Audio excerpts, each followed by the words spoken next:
If there's one thing I've been good at, it's been video games. All my life, I've been playing video games. I think it's time I talk about the games that I've been able to escape reality from. And so I've put together a list of my top 5 games where I have escaped and forgotten about 2020.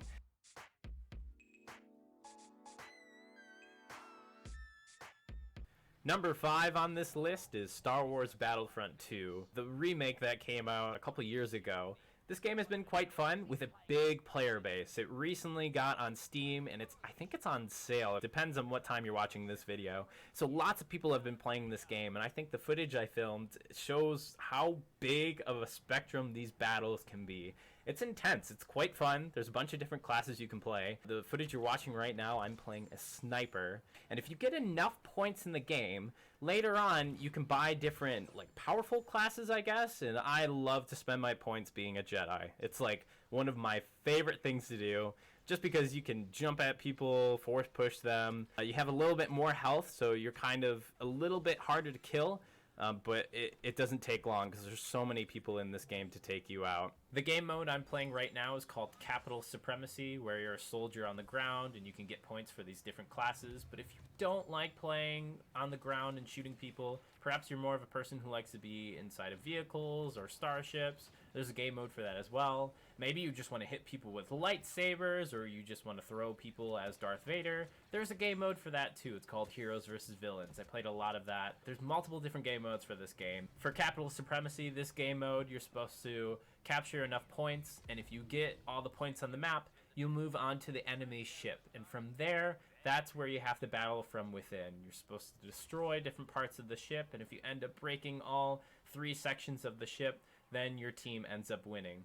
But it's quite fun because the enemies can defend the ship and then they can send the battle back to the ground. So sometimes I've been in matches that have lasted over like 45, 50 minutes. It's insane. Here's a nice little hallway fight, which is really cool. It just shows how many characters and players are playing this game all at once, and it really makes the game feel action-packed. They're shooting all over. You hear a bunch of different people charging at you through one corridor. It's a really fun game, especially if you're a Star Wars fan. Number 4 on this list is Animal Crossing New Horizons for the Switch. You really have no excuse to not try this game because you can take it with you on the go. So you can play it when you're in the car, when you're on the train. It's awesome to have a mobile version of Animal Crossing. It's really fun to play with friends, so you can show them your town. I've already made a video about Animal Crossing, so I don't want to talk too much about it. I've played all the Animal Crossings before, and I think this one's the very best. Not because it's the newest, but because they've learned about all the mistakes from all the old Animal Crossings, and this one just puts everything that's good about Animal Crossing into one game. The best part about Animal Crossing is there really is no end game. If you want to collect all the bugs, all the fish, if you just want to kind of build up your town and show all your friends, there's really no wrong or right way to play the game, and that's what I like so much about it. I think your freedom with it is great, and it really shows that the developers took time with this. The music, the characters, you have all these different types of personalities you can meet. It's quite a fun game.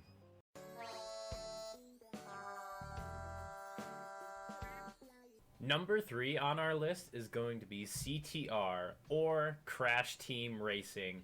This game was made back in the late 1990s, I believe, or early 2000s. I remember it coming out when I was a little kid, and I played it on the PlayStation 1. And they recently remade this game, and it's insanely fun. If you think Mario Kart is fast, this game will blow your mind. There's this whole kind of drift mechanic that's going on in the bottom right of my screen.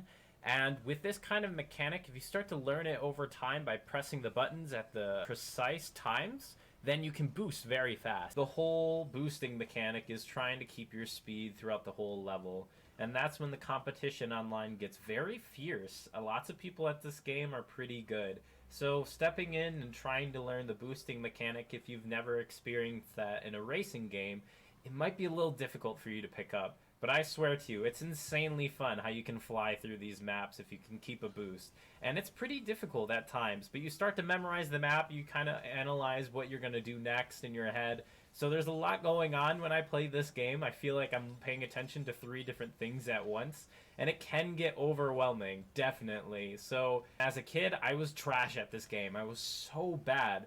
But as I started to play the remaster, I got really used to the drift mechanic, looking up videos online, seeing how other people would race with me online, and that's when I started to see how I could really master it. Overall, I like the characters, I like the maps, I think they're very colorful and interesting, and it's a very different racing game. Even though there is a nostalgic factor for me when I pick up this game, I would recommend it to anyone who's looking for a fast-paced racing game.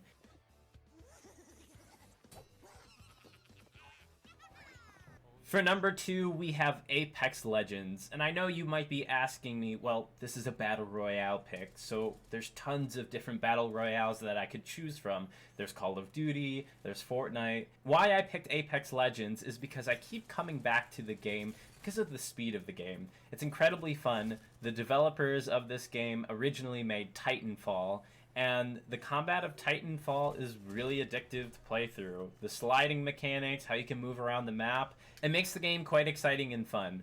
I feel like the maps for Apex aren't too big, aren't too small. You're able to find fights if you really want to, but if you play the game enough, you'll be able to spot the different areas in the match where you can have time to loot up and get guns. The speed of Apex is super fun, specifically because you can pick faster characters, characters who can support more, tanky characters. There's tons of different characters you can play in this game. Every new season, they add a new character to the game, and they explain what their background is, their abilities, how they impact the story, and that's what makes the game even more fun because of the updates. This game has been kept alive over the years, lots of different game modes to play, so if you're looking for that ranked, sweaty match where you're on Discord with your friends, calling out all these different shots where your teammates need, pinging the items for them, it makes the game super fun to play, especially if you have a group of people to go in. With Apex, they have 2 different maps, so if you don't like one map, you can wait a certain time where you can launch a new game onto the other map.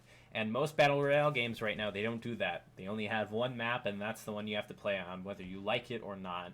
And I really enjoy that Apex has this kind of fluid motion. Obviously, if you want to play ranked, it's a specific map for that season.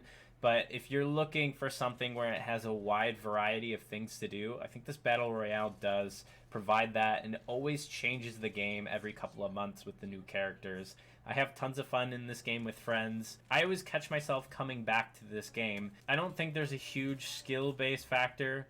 If you're into shooter games, you can get into Apex easily. I think I'll keep playing in the future as long as the developers keep adding updates.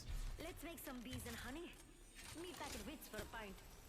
For number 1, we have Guild Wars 2, and I have played this game for 8 years, so I think I have all the knowledge I could possibly have to tell you if the game is good or not. Tons of different game modes to play. The very first one I played was the story, which is fully voiced. You have something to say it to my face. I would if you weren't always running away. I should gut you and be done with it.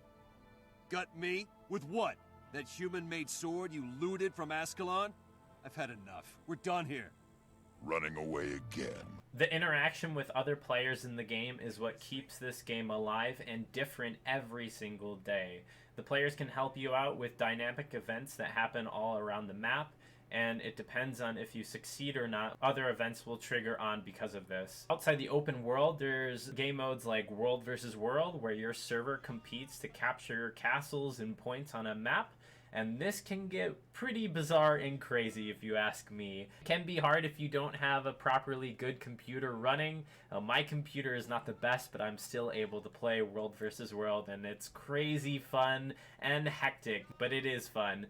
Recently, I've been playing a lot of player versus player, the ranked PvP. Specifically, if you know how to play your class, there's 9 classes in the game that you can pick from. Once you start to learn how your class works, and then you start to pick what build you want and what kind of weapons you want to use, PvP can be super addicting. I do enjoy the PvP on Guild Wars, and that's mostly what's kept my attention. And with End of Dragons, the new Guild Wars expansion that's coming out in 2021, it's a perfect time to join the game and jump in. It's coming to Steam this fall, so I think the player base is going to rise up very quickly, and I'm super excited to see where the developers go with the story. I'll most definitely be live streaming it the day it comes out. Even though 2020 is strange, I've been able to escape reality with these games. Thanks for watching. Let me know if you liked the video. Stay hydrated, gamers.